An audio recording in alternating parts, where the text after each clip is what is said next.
Everybody,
and welcome to this episode of JJ's Workshop. Today I'm actually going to be making the toy box that I have sitting in my living room. I've been waiting for an opportunity like this to come up for me to show you guys how I build this.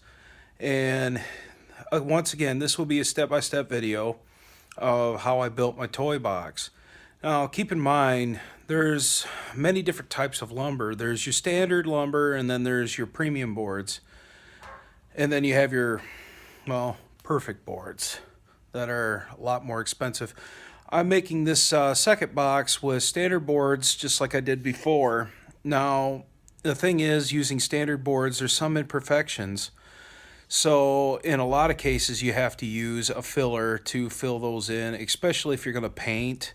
For this circumstance, I'm actually going to probably end up staining this box.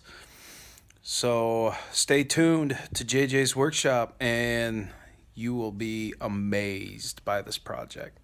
Alright, so what we got going on here is I just glued up the bottom, and of course I'm using some scrap stuff to weigh it up, keep it flat. That was one problem I had with my first box. I had to do a ton of sanding to try to get the surface to flatten.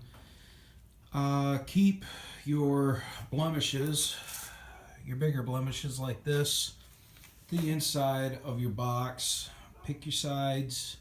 I usually keep the good side down when I'm gluing up. I used 2-bar clamps, and I centered some weight on it, of course, to keep it flat with my sawhorses.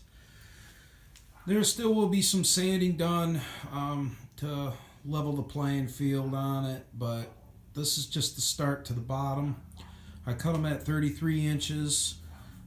My sides will also be cut at 33 inches on each side, and then I will have my ends that will overlap the sides, so they will be, see, it's 3/4 inch, so it's going to be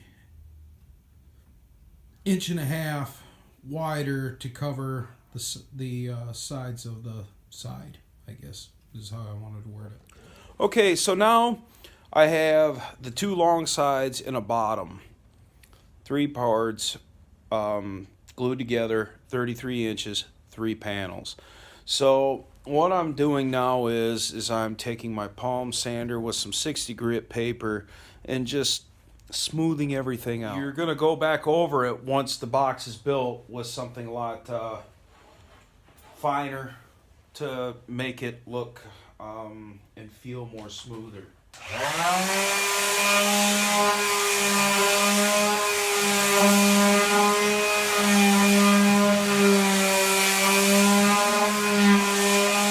Okay, so the next thing you want to do is you want to run a bead of glue along your bottom floorboard of your toy box.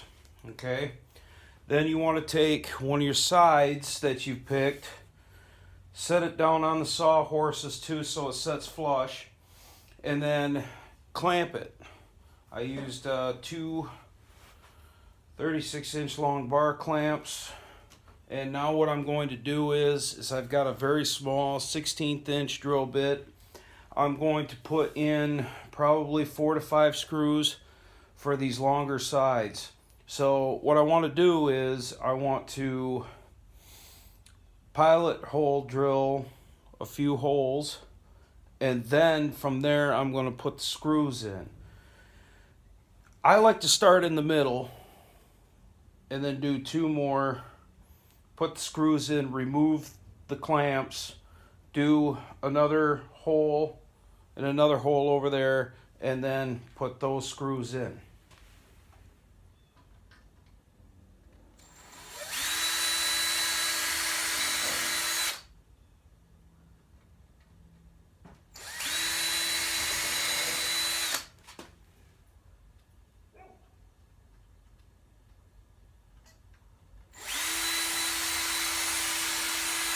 Okay, so what I'm using is a 1.5 inch number 6. You don't have to be too fancy with the screws, obviously, because this is not going to be an outdoor toy. But you want to make sure that your screws are set nice and flush,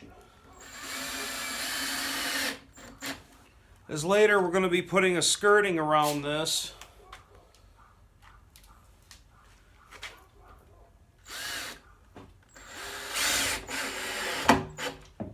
So make sure your screws are nice and flush.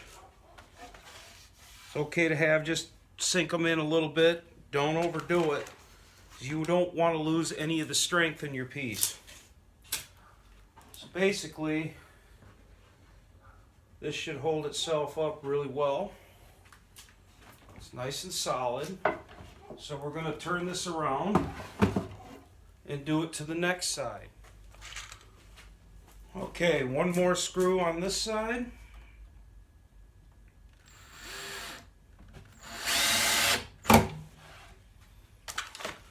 Alright, so now that we got both sides put on,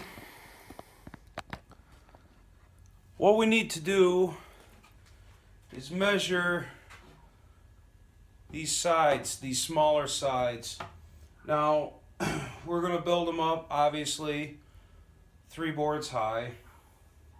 We want them to overlap each side, and that's just going to help give it some stability, help kind of straighten this out, because you're going to find that using standard lumber, you're going to have some warpage. You can get some of it out by sanding, but no matter what, you're still going to have some warpage.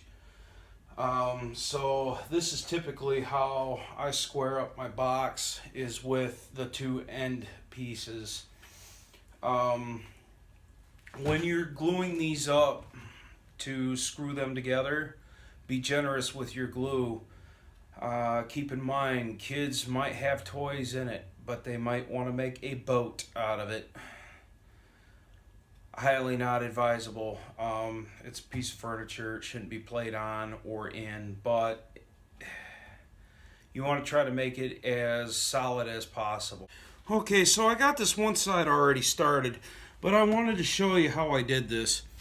Now, what I did was from the bottom here, let me scooch this box out so you can see. I measured from these 2 bottom points right here. Okay, right here. And that was 17 7/8 for mine. Yours might be a little different, so you can't always go by my measurements.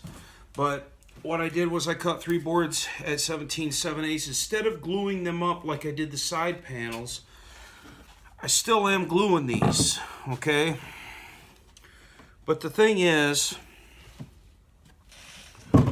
that what you got to do, this is how you're going to get these that are bowed and curved straight. So I usually take and run a good bead of glue down through here, and just like I was going to glue the panel,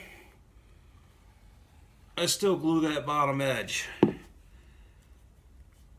Rub it in real good.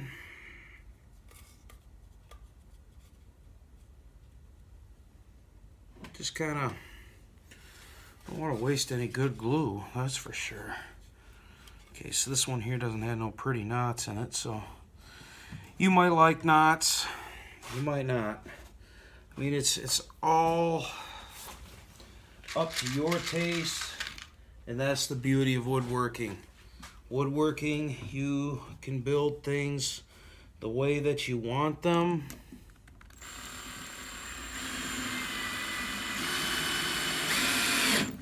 Once again, I'm sinking these screws not very far, just to the point where they're flush though, because, okay, so this has got a little bit of a bow to it, so I'll just take my fingers, push it in straight.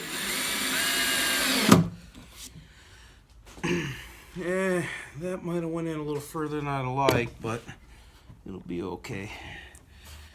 Make sure you got this all pushed together, because then this glue will still set up inside of this seam. And like I said, the reason why I do it like this is so it's easier to bow these pieces in. Like on this side needs to be bowed in about a 1/16 from the top and the bottom part of the board. So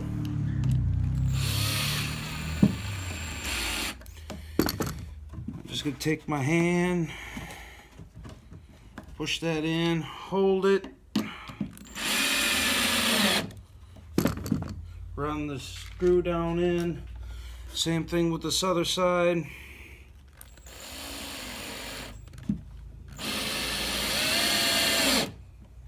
And just like that, it squares the box up. And you're still going to be running skirting too on the sides and along the bottom. So really you don't have to worry about your screws showing up, because you're going to either use a 18 gauge pin nailer. Since this is going up to Manistee, I'm actually thinking I'm going to use the hardened steel finished nails. Hit it in with a nail set, run over it with a little bit of natural putty, and then put my finish on. Okay, I'm trying out the flashlight feature on my phone to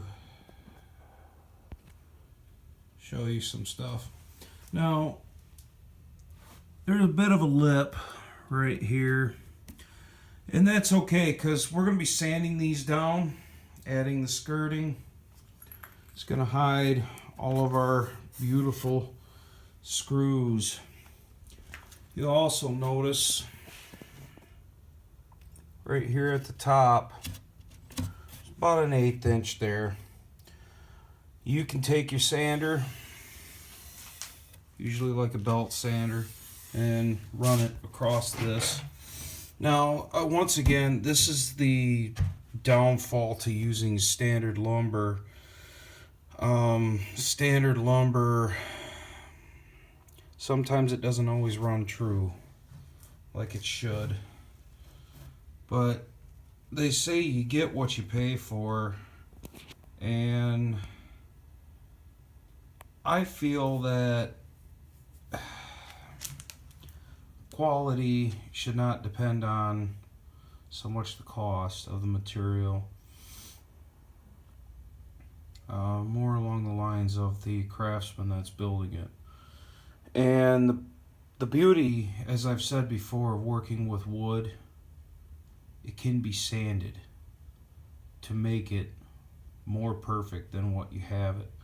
So even though there's a few blemishes here and there, this box is turning out beautifully.